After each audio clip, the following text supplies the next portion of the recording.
¿Por qué los millennials son socialistas? Porque estoy convencida que no tienen idea de lo que es comunismo ni tampoco socialismo.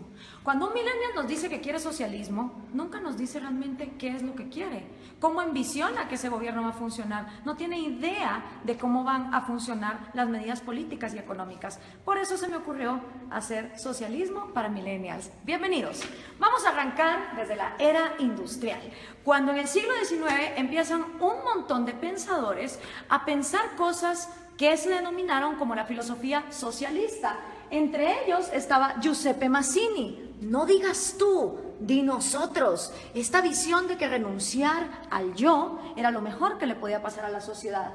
También Pierre-Joseph Proudhon, que dijo, la propiedad es robo. Estos dos contemporáneos inspiraron a Carlos Marx y a Federico Engels. Carlos Marx y Federico Engels se conocieron en 1843, 5 años antes de que escribieran el Manifiesto Comunista. Carlos Marx, hijo de padres judíos que dejaron la religión judía y se convirtieron al protestantismo, fue expulsado de Alemania, de Francia, de Bélgica, hasta que finalmente se va a Inglaterra, y en Manchester, junto con Federico Engels, un burgués, un hijo de industriales, ellos dos pues hacen el Manifiesto Comunista y describen el Capital.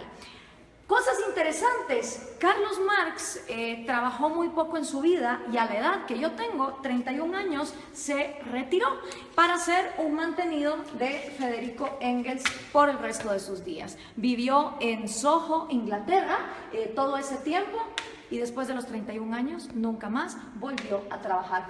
Estos dos personajes creyeron que habían descubierto el agua azucarada y que la época que estaban viviendo era una época única en la humanidad. Dicho en las palabras del mismo Carlos Marx, de este libro, The Politics Book, comunismo es el enredo de la historia resuelto. Para ellos el comunismo venía a resolver todas las luchas históricas. Según Marx y Engels, después de ellos la historia no volvería a ser la misma.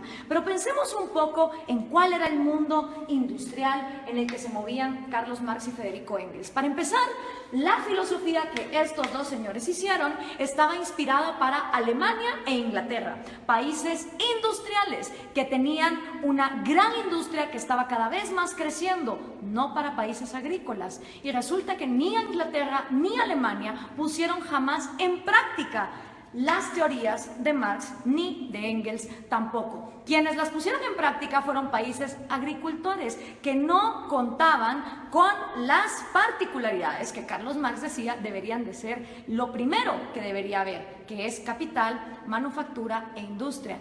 En los países que más adelante vamos a ver, nos vamos a dar cuenta que no se puso en práctica.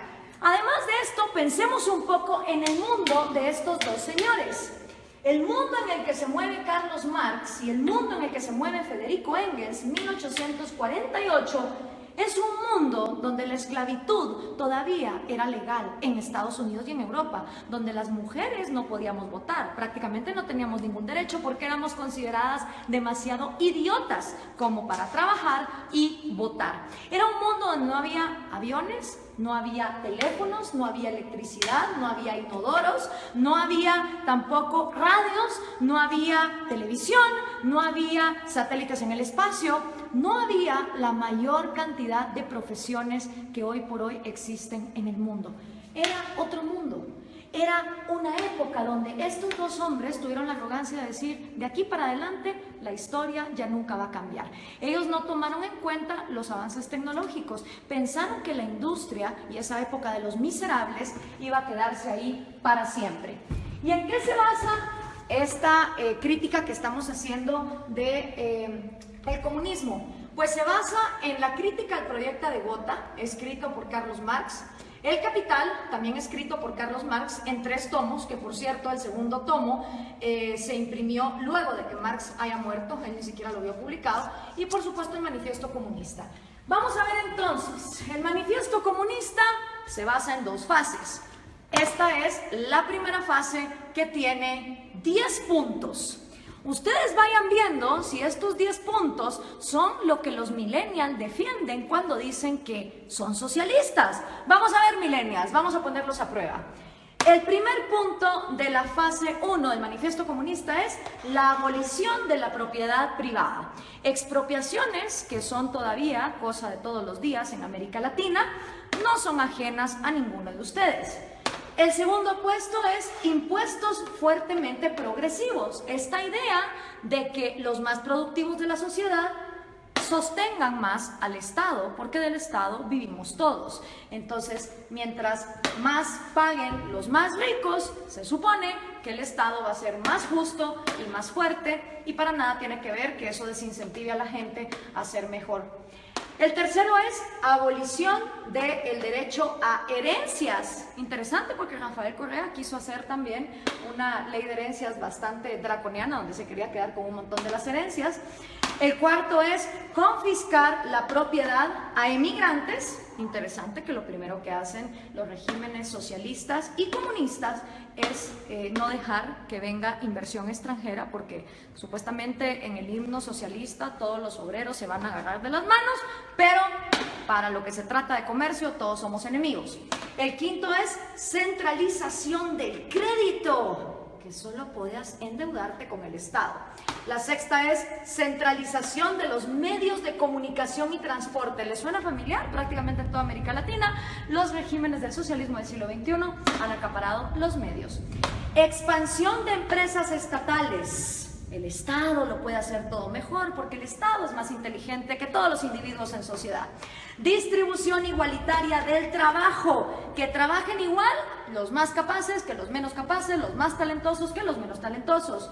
Combinar agricultura con industrias manufactureras. Y por último, educación gratis, y esto va a escandalizar un montón a los progres. Carlos Marx estaba a favor del trabajo infantil. Sí, señoras y señores, para Carlos Marx la educación debía ser gratis. Mentira, nada es gratis, todo lo paga alguien, pero como el Estado lo iba a expropiar todo, la educación entonces sería gratuita para que fuera combinada con producción industrial, es decir, que los niños desde que están estudiando trabajaran.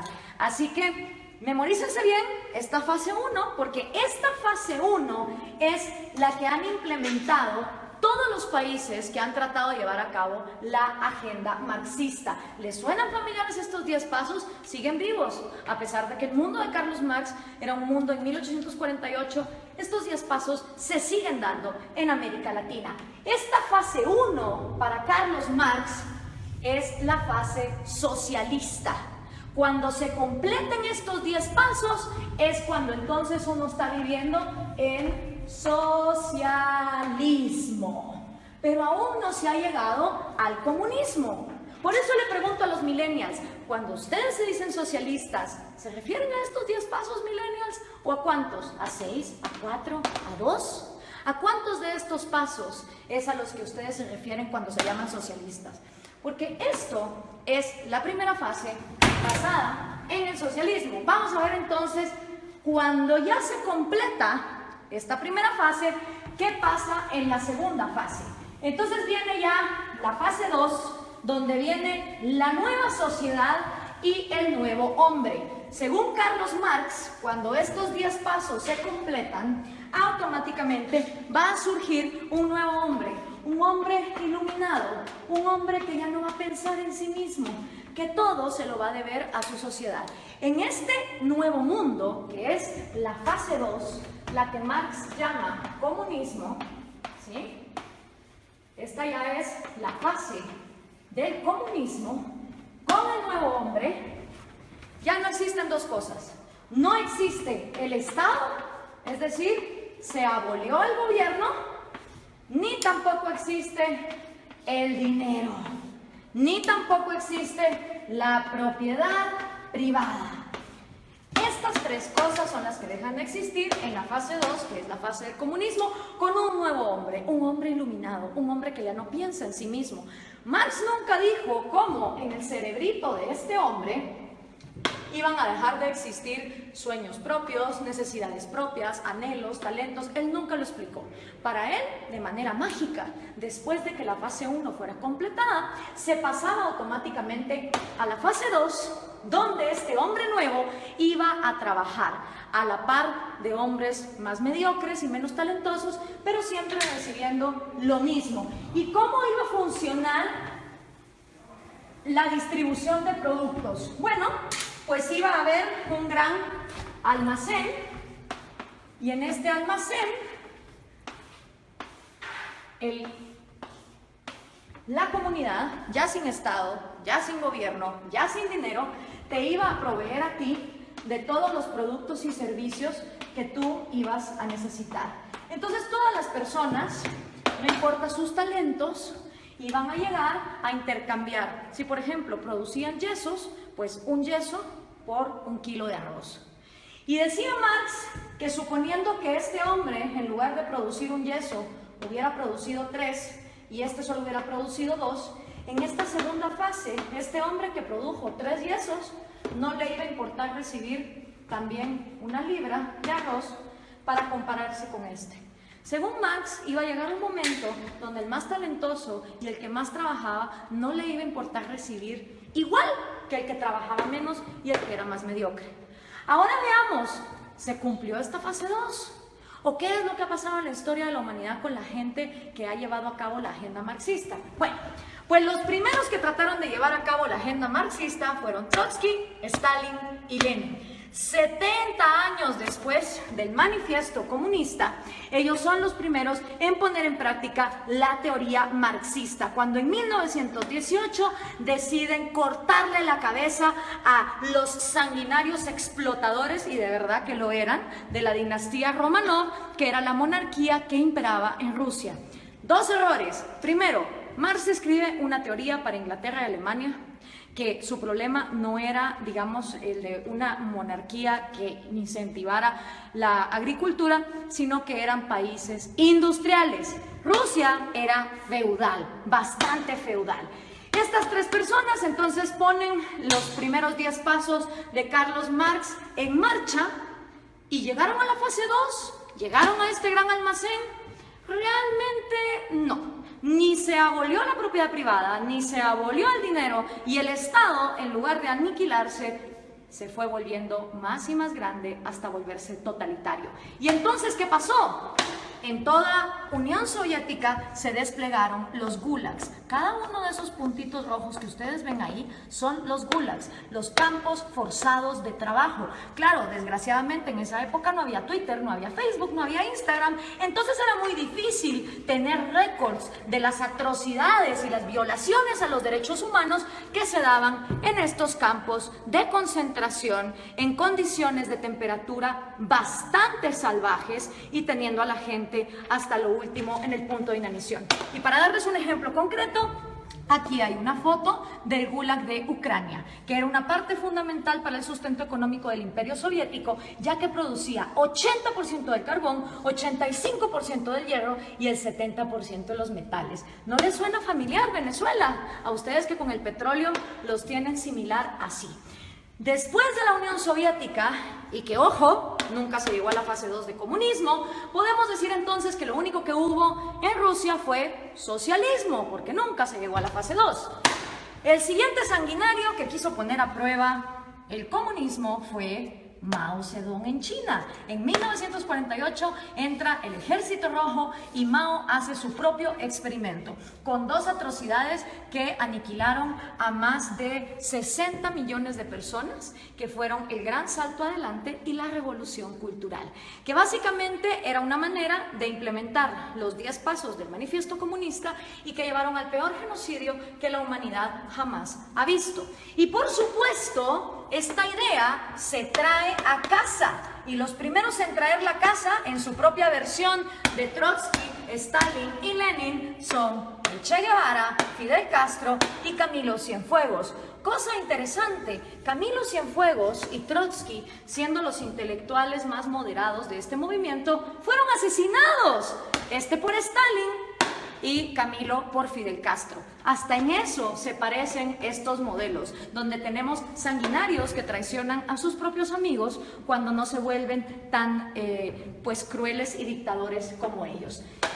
Ahora veamos la línea. Entra Fidel Castro a Cuba y obviamente Fidel Castro sigue influyendo en la región. Aquí lo tenemos con Evo Morales y con Hugo Chávez, que traen el refrito, el socialismo del siglo XXI. La misma idea, los mismos 10 pasos, la misma utopía, llegar al gran almacén donde hasta el talentoso iba a renunciar por el mediocre. Y esto se sigue pasando. Aquí está Hugo Chávez con Kirchner, Néstor Kirchner y con Lula da Silva. Y por supuesto sus nuevos reciclados, Dilma Rousseff, que acaba de ser destituida, Mujica, Cristina Kirchner con Hugo Chávez. Si podemos ver, la línea es directa, las ideas son las mismas, es la misma receta y el resultado es el mismo. Entonces, ¿por qué los millennials insisten en ser socialistas? No me cabe la menor duda que es porque no conocen su historia, no tienen idea de lo que significa el socialismo, ni tampoco tienen idea de que el comunismo llega hasta una fase 2 que nunca antes se ha dado. Veamos algunos resultados por acá. Tenemos la cantidad de muertos que el comunismo ha producido. En la Unión Soviética 20 millones, en China 65 millones, en Vietnam 1 millón. En Corea del Norte se calcula, porque obviamente no se sabe, 2 millones, en Camboya otros 2, en Europa del Este 1 millón, en Latinoamérica 150.000, en África 1.7, en Afganistán 1.5 para llegar a 94.3 millones, según los datos estadísticos de los mismos gobiernos. ¿Y quiénes han intentado el proyecto comunista? Nada más y nada menos que la mitad del territorio del mundo.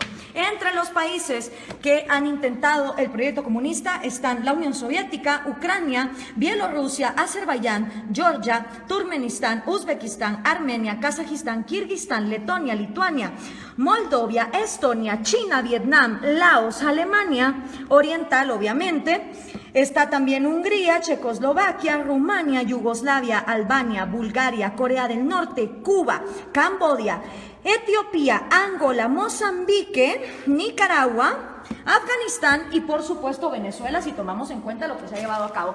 ¿Cuáles son tus probabilidades de toparte con el comunismo? Son increíbles. Imagínate que vos podés tener antepasados de Hungría o antepasados de Cuba y vivir en Guatemala y te vas a haber topado con el comunismo.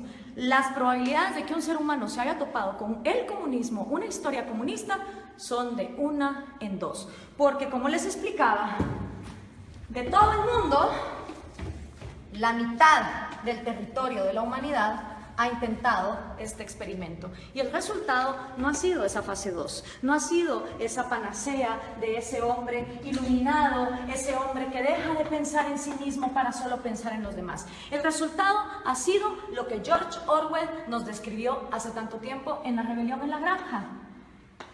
Los humanos en el poder se vuelven los cerdos y para los cerdos hay todo, mientras que para el resto de animales no hay nada. En lugar de llegar a la fase 2, se llega a un lugar donde la burguesía son los nuevos, ya sean los Stalin, ya sean los Mao, ya sean los Castro, ya sean los Morales o los Chávez. Solo ellos se vuelven la burguesía, solo ellos se vuelven la élite, a costa de que todos los demás estén bien jodidos. Pero, ¿dónde se ha vivido comunismo? ¿Dónde ha habido igualdad? Pues miren, un lugar en el planeta donde hubo igualdad de miseria fue en los campos de concentración de Alemania. Porque ahí, como ustedes se pueden dar cuenta, todos eran iguales de miserables. Obviamente ahí no había propiedad privada, no había dinero, era la panacea. Y Viktor Frankl, que no se lo contaron, él lo vivió, él estuvo en un campo de concentración, uno de los psicólogos más reconocidos del siglo XX, hizo un llamado muy interesante. Everything can be taken from a man. Cualquier cosa puede ser tomada de un hombre, excepto por una. La última de las libertades del hombre. Exigir la actitud que uno va a tener en cualquier set de circunstancias para escoger uno su propio destino. Quiero hacer énfasis en esta frase porque lo que está aquí diciendo Viktor Frankl es que la mayor libertad del hombre reside que aunque esté en estas condiciones, uno va a decidir con qué actitud va a enfrentarse a la vida. Pero ¿qué podía saber Carlos Marx de estas cosas? Regresemos a 1848, ni siquiera Freud, con su psicoanálisis, que ya está bastante desprestigiado, había empezado sus estudios. Tampoco Darwin. Se creía que la histeria de las mujeres se podía quitar con electroshock. La psicología estaba en pañales. ¿Qué sabía Carlos Marx del cerebro humano? ¿Qué podía saber Carlos Marx acerca de un hombre nuevo que tuviera en su cerebro la capacidad de dejar de pensar en sí mismo? Hablemos entonces de sus predicciones, que fueron completamente nefastas. La primera predicción de Marx: va a haber más países comunistas que no comunistas. No se cumplió. Hoy hay más países excomunistas que actualmente comunistas. La segunda predicción de Marx: la máquina va a acabar con el proletario y el proletario va a vivir en la miseria. Tampoco se cumplió.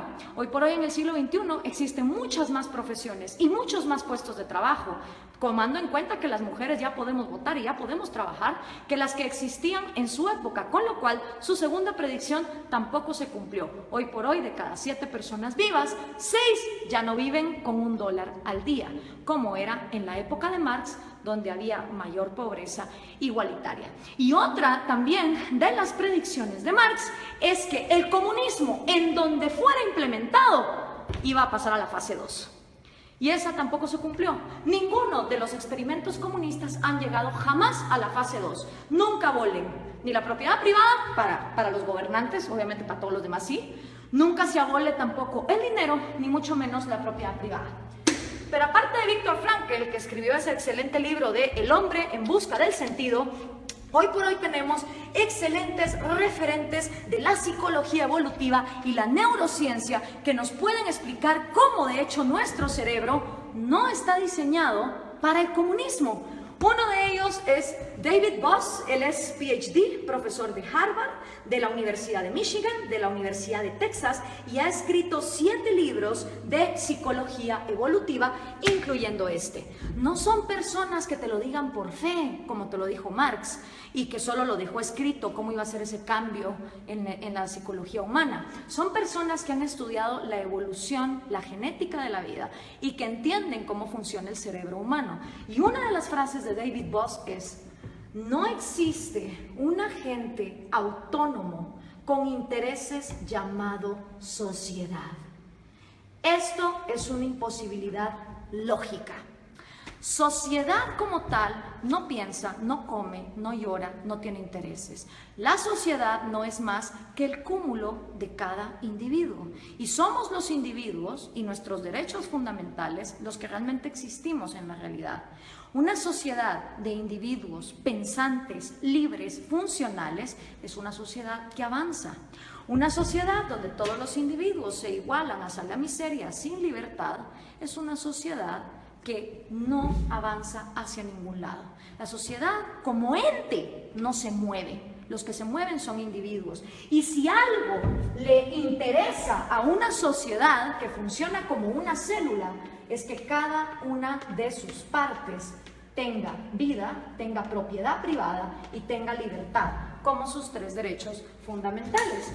Pero si eso no fuera poco, Steven Pinker, que también es un PhD, él se ha ganado el premio de la Academia Nacional de Ciencias a la mejor investigación en Inglaterra en 1993.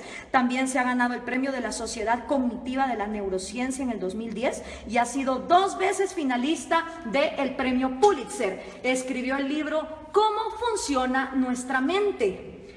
Y una de las frases de Steven Pinker es: el mejor argumento contra el totalitarismo es reconocer una naturaleza humana universal, que todos los seres humanos tenemos un deseo innato por la vida, la libertad y la búsqueda de la felicidad. ¿Qué quiere decir esta frase? Que todas las personas, nazcamos donde nazcamos, en el país en el que nazcamos, en la cultura en que nazcamos, traemos 3 deseos innatos: el amor por nuestra vida, el amor por nuestra libertad y el amor por la propia búsqueda de la felicidad. ¿Qué significa eso?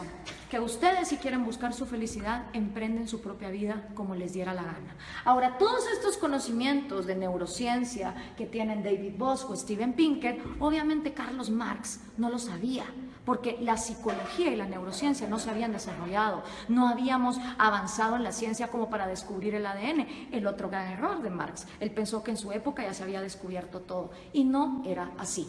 Entonces, al tener estos conocimientos, es inaudito, es inexplicable que los millennials sigan siendo socialistas. La única manera en que me lo explico es que los millennials no tienen ni idea de lo que es socialismo, ni mucho menos comunismo.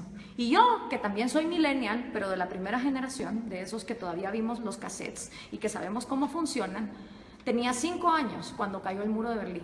Y me acuerdo como que fuera ayer de ver a esas personas celebrando y preguntarle a mi papá, ¿qué se está celebrando ahí? Me dijo, ahí se está celebrando que tenían a una población dividida a la mitad porque de un lado querían salir y no los dejaban. Si una idea es tan buena, no puede ser obligada hacia una cierta población. Y en todo lo que hemos visto aquí, lo único que hemos visto es obligación, hemos visto miseria, hemos visto genocidio. En la libertad no hay garantías. Yo no estoy aquí vendiendo una utopía ni una panacea. En la libertad hay riesgos y puedes perder como puedes ganar. En la libertad también existe la libertad de no participar en el mercado. En un país que vive en libertad, si hay un grupo de personas que quieren vivir como hippies e irse a una montaña y no ser parte del mercado y no tener propiedad privada, son libres de hacerlo. En un país comunista, si uno intenta meter una zona franca de libre comercio en alguno de sus puntos, va a parar a la cárcel o va a parar desaparecido. Esa es la diferencia entre vivir en un lugar donde se garantice la libertad y donde no se garantice. Esta utopía basada en el hecho de que el ser humano debe renunciar a su autoestima y a su amor propio para contribuir a su sociedad, es completamente errada por lo que la historia nos ha comprobado. Y lo único que logra son élites de cerdos, tal cual los describió George Orwell, que se quedan con todo a costillas de un pueblo que pierde lo más importante que todo ser humano tiene, que es su libertad. Espero esto les sirva a los millennials para entender qué es el socialismo y qué es el comunismo. Gracias por compartir.